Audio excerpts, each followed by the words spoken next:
Today we're talking about one of the worst incidents of mass murder this country has ever known. The Uvalde school shooting in Uvalde, Texas. This was a tragedy and a crime like no other. And I'm going to tell you a little bit about the background. This dude named Salvador Ramos was a high school dropout. He was kind of marginalized on the edge of everything. When he turned 18 years old, the minute he turned 18 years old, he went to the gun store and bought an AR-15 and 375 rounds of ammunition. A couple weeks later, he went back and bought another AR-15. This should have raised some red flags. I mean, look, why can't we have some type of a personality index on a digital tablet? Questions. You have to answer them yes or no. And this inventory should be designed to reveal whether or not the person purchasing this firearm intends to use it for nefarious purposes. Why not just have this simple test? And then if there's certain indications, you just put them off. You say, look, the FBI has your case and we're looking at it. I mean, I don't know what's happening when an 18-year-old who just turned 18 years old comes in and buys, in effect, 2 AR-15s and 375 rounds of ammunition. And he's not even asked what he's going to do with it? No. We need to get a handle on guns. All these crimes are being committed with guns. Well, the vast majority of them, 99% of them. Guns are all over the place. Firearms, all over the place. There needs to be controls. There needs to be a national registration. That's what I believe. A national registration for all gun owners. Not so the government can come and take your guns. That's not going to happen. It's just not. But just so there can be accountability. I mean, we have to register and license our automobiles.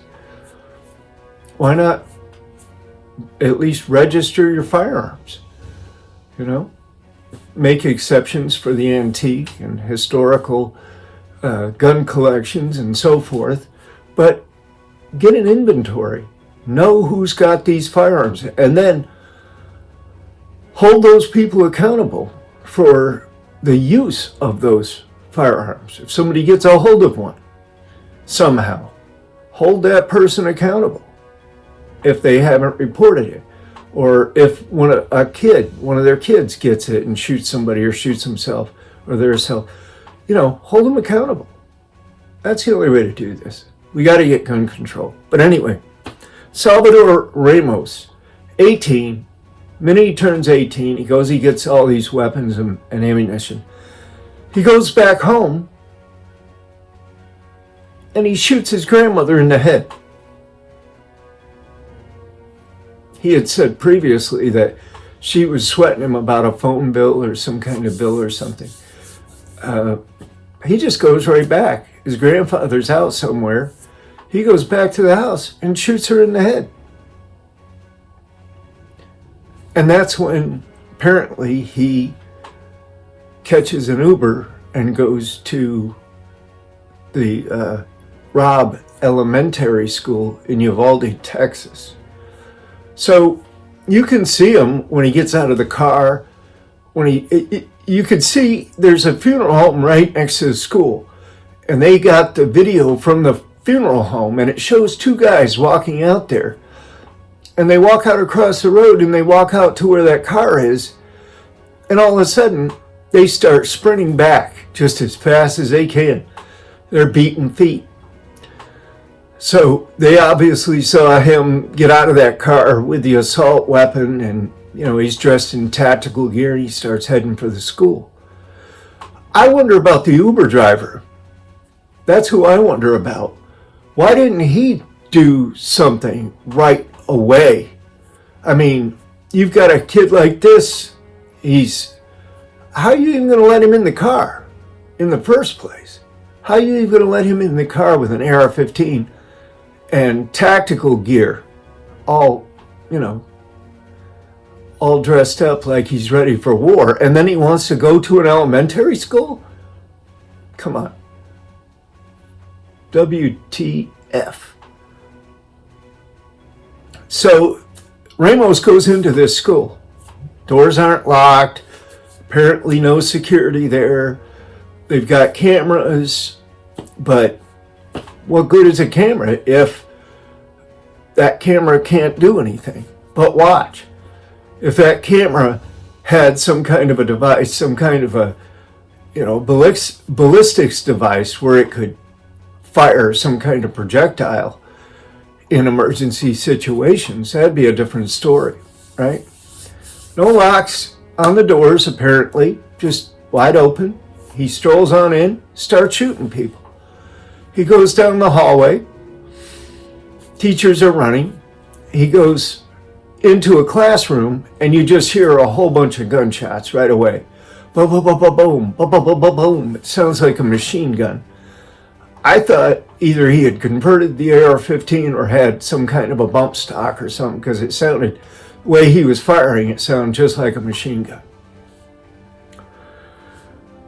So these two teachers, one of them was named Irma Garcia, and the other one is Eva Meyerles. These two women, these two teachers were the real heroes of Uvalde that day, because they stepped up.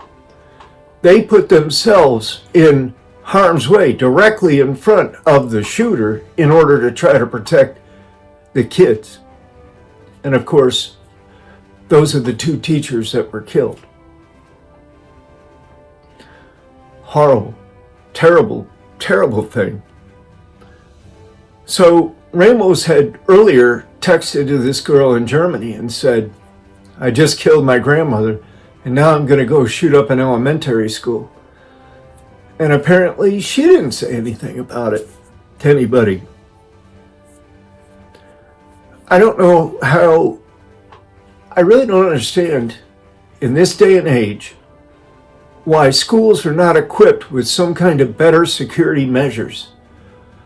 If you don't want to have some kind of a ballistic device mounted to the cameras, then at least have some kind of doors that, pneumatic doors that can jet out across the hallway and just trap him. Just when he gets to a certain point, hit the button and both the doors, just one in front, one in back. Just, a plexiglass, thick safety glass doors where you could trap them in there or something. I mean, there's all kinds of things that you could do. You could have, for example, some kind of drills for the students, some kind of a safe room, even in the classroom. You could have some kind of a safe room or some kind of an exit anyway built into the school. You could have some kind of protection devices right in the classroom that, if it's under attack, maybe all these Kevlar drapes fall down. So it's like a maze or something. How's this guy, you know what I mean? The kids would at least have somewhere to go and somewhere to hide so that they weren't sitting ducks. It's beyond my imagination why these schools are not mandated by state and federal legislatures to have these kind of safety devices installed, because we're seeing way too much of this. Anyway, we know that the police didn't respond well. The footage I saw showed the local police responding. They were late, very tardy responding. in the first place, even going into the school. And then once they got in there, they went down the hallway to the classroom, and he opened fired on them because they announced themselves, said, stop shooting the kids. And like, he's really going to stop at that point. They should have just, blown that door and fired his ass up. But, when he started shooting at them, they just ran. I mean, they beat feet. They ran back down that hallway as fast as they could. And let me tell you, some of them weren't in very good shape either. So training for police officers should include all of the potentials for these kind of events. Kidnappings, barricaded suspects, mental illness, school shootings, all this stuff. I mean, we've got good VR technology. And why can't they train? Why can't they get it in their brains? Because then it's just mental and muscle memory instead of, having to make these life and death decisions, because nobody wants to get shot. Nobody except, I guess, Ramos wanted to get shot that day. So eventually they did get him. Obviously they did shoot him, kill him. I think the Border Patrol actually did that.